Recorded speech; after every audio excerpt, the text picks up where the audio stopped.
সর্বশেষ আপডেট বাংলা সংবাদে সবাইকে স্বাগত। প্রথমেই সংবাদ শিরোনাম, পরে বিস্তারিত।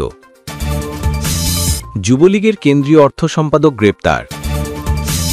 এদিকে ৫০ কোটি টাকা আত্মসাতের অভিযোগ পিকে হালদার সহ ২৩ জনের বিরুদ্ধে চার্জশিট। আরও থাকছে, হাজী সেলিমের বাড়িতে অভিযান, মিলল বিএমডব্লিউ সহ বিলাসবহুল ৬ গাড়ি। আরও জানিয়ে দিব, জাতীয় পার্টিকে প্রধান বিরোধী দল হিসাবে দেখতে চায় ভারত। এবং সর্বশেষ থাকছে, জামায়াত আমিরের সঙ্গে স্পেন রাষ্ট্রদূত চিনচেত্রুর সৌজন্য সাক্ষাৎ। যুবলীগের কেন্দ্রীয় অর্থ সম্পাদক গ্রেপ্তার। বাংলাদেশ আওয়ামী যুবলীগের কেন্দ্রীয় কমিটির অর্থ সম্পাদক গিয়াসউদ্দিনকে গ্রেপ্তার করা হয়েছে ঢাকা মেট্রোপলিটন পুলিশের ডিএমপির counter terrorism and transnational crime বিভাগের একটি ইউনিট তাকে গ্রেপ্তার করেছে। রোববার ২৮ সেপ্টেম্বর ঢাকা মহানগর পুলিশের মিডিয়া অ্যান্ড পাবলিক রিলেশনস বিভাগের উপকমিশনার মুহাম্মদ তালেবুর রহমান বিষয়টি নিশ্চিত করেছেন। বিস্তারিত আসছে।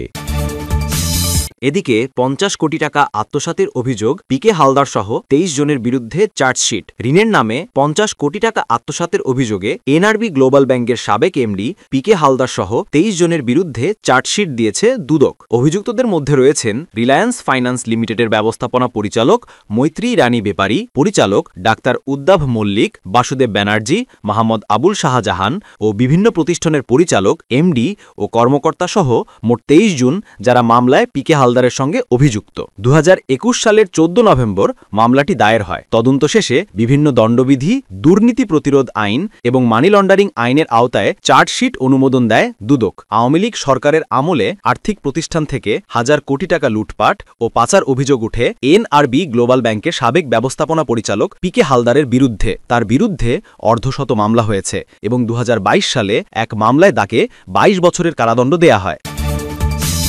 আরও থাকছে, হাজী সেলিমের বাড়িতে অভিযান, মিলল বিএমডব্লিউ সহ বিলাসবহুল ৬ গাড়ি। রাজধানীর লালবাগ থানাধীন আজিমপুরে দায়রা শরীস আবাসিক এলাকায় সাবেক সংসদ সদস্য হাজী সেলিমের মালিকানাধীন গুলশানারা মাসুদা টাওয়ারে অভিযান চালিয়ে কোটি টাকা মূল্যের ৬টি বিলাসবহুল গাড়ি উদ্ধার করেছে যৌথ বাহিনী। রোববার ২৮ সেপ্টেম্বর সকালে এ অভিযান পরিচালনা করে যৌথ বাহিনীর আজিমপুর ক্যাম্প ৪৬ ব্রিগেড, অজেয় ৪ নির্বাহী ম্যাজিস্ট্রেট ও লালবাগ থানা পুলিশ। গুলশানারা মাসুদা টাওয়ারের আন্ডারগ্রাউন্ড পার্কিংয়ের একটি গোপন কক্ষ থেকে গাড়িগুলো উদ্ধার করা হয়। জানা গেছে, ১২ তলে বিশিষ্ট ভবনটির নিচতলায় বিশেষভাবে টিনশেড দিয়ে ঘেরা একটি আলাদা রুম তৈরি করা হয়েছিল। সেখানে কয়েক কোটি টাকা দামের গাড়িগুলো লুকিয়ে রাখা হয়। উদ্ধার হওয়া গাড়িগুলোর তালিকা সূত্রে পাওয়া গেছে, এর মধ্যে রয়েছে ২টি বিএমডব্লিউ, যার একটি সাদা ও অন্যটি লাল রঙের। এছাড়া একটি কালো রঙের নিসান পেট্রোল, একটি সাদা প্রোটন প্রাইভেট কার, একটি সাদা টয়োটা আইএসটি এবং একটি লাল রঙের টয়োটা রাস জিপ গাড়ি। অভিযানের সময় গাড়িগুলোর কোনো বৈধ কাগজপত্র ভবনের দায়িত্বে থাকা ম্যানেজার দেখাতে পারেননি। এমনকি কেন আলাদা রুমে টিনশেড দিয়ে গাড়িগুলো লুকিয়ে রাখা হয়েছিল সেই বিষয়েও তিনি কোনো সঠিক ব্যাখ্যা দিতে ব্যর্থ হন। যৌথ বাহিনীর এক কর্মকর্তা জানান, গোয়েন্দা তথ্যের ভিত্তিতে তাঁরা এ অভিযান চালান। প্রাথমিকভাবে ধারণা করা হচ্ছে, উদ্ধার হওয়া এসব বিলাসবহুল গাড়ি সাবেক সংসদ সদস্য ও আওয়ামী লীগের নেতা হাজী সেলিম ব্যবহার করতেন। তবে গাড়িগুলোর প্রকৃত মালিকানা এখনও নিশ্চিত হওয়া যায়নি। অভিযান শেষে গাড়িগুলো জব্দ করা হয় এবং ভবনের ম্যানেজারকে জিজ্ঞাসাবাদের জন্য আজিমপুর আর্মি ক্যাম্পে নিয়ে যাওয়া হয়। আরও জানিয়ে দিব, জাতীয় পার্টিকে প্রধান বিরোধী দল হিসাবে দেখতে চায় ভারত। গণ অধিকার পরিষদের ভারপ্রাপ্ত সভাপতি ফারুক হাসান বলেছেন, জাতীয় পার্টিকে প্রধান বিরোধী দল হিসেবে দেখতে চায় ভারত, আর এর লক্ষ্য হল আওয়ামী লীগকে পুনর্বাসন করা। রবিবার ২৮ সেপ্টেম্বর ঠাকুরগাঁওয়ে এক সংবাদ সম্মেলনে তিনি কথা বলেন। ফারুক হাসান বলেন, জাতীয় পার্টি যদি নির্বাচনে অংশ নেয় তবে তারা ১০০-র বেশি আসনে জয়ী হতে পারে, কারণ এর পিছনে রয়েছে গভীর ষড়যন্ত্র। নির্বাচন পরিচালনার দায়িত্বে থাকা সব সংস্থা এখনও আওয়ামী লীগের নিয়ন্ত্রণে। তিনি দাবি করেন, পুলিশের শতকরা ৮০% সদস্য এবং প্রশাসনের ৭০% লোক আওয়ামী লীগের সমর্থক। এমন একপেশে পরিস্থিতিতে জাতীয় পার্টি নির্বাচনে লড়লে নিশ্চিতভাবেই ভালো ফল করবে। ফারুক হাসান বলেন, সরকার যদি চায় তাহলে ফেব্রুয়ারি কেন, ডিসেম্বরের মধ্যে নির্বাচন দিলেও তাদের কোনো আপত্তি নেই। তবে শর্ত একটাই, আসন্ন নির্বাচন অবশ্যই অবাধ, সুষ্ঠু ও নিরপেক্ষ হতে হবে এবং সেরকম নির্বাচনী পরিবেশ তৈরি করতে হবে। প্রশাসনকে পুনর্গঠিত করতে হবে। প্রার্থীদের নির্ভয়ে ও নির্বিঘ্নে প্রচারণার নিরাপত্তা নিশ্চিত করার নিশ্চয়তা সরকারকে দিতে হবে।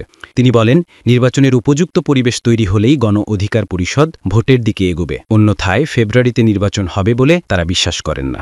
সংবাদ সম্মেলনে দলটির বিভিন্ন পর্যায়ে নেতাকর্মীরা উপস্থিত ছিলেন। এবং সর্বশেষ থাকছে জামায়াত আমিরের সঙ্গে স্পেন রাষ্ট্রদূত চিনচেত্রুর সৌজন্য সাক্ষাৎ।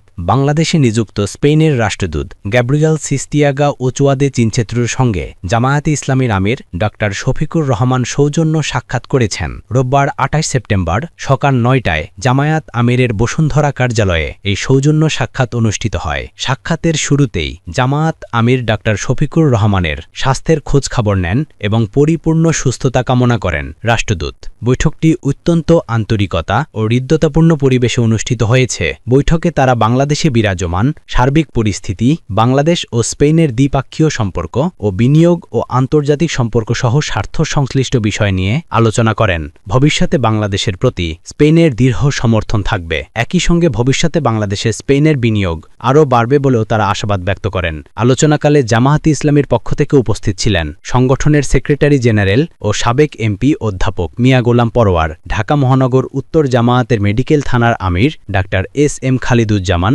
এবং জামায়াত আমিরের পররাষ্ট্র বিষয়ক উপদেষ্টা প্রফেসর ডা মাহমুদুল হাসান।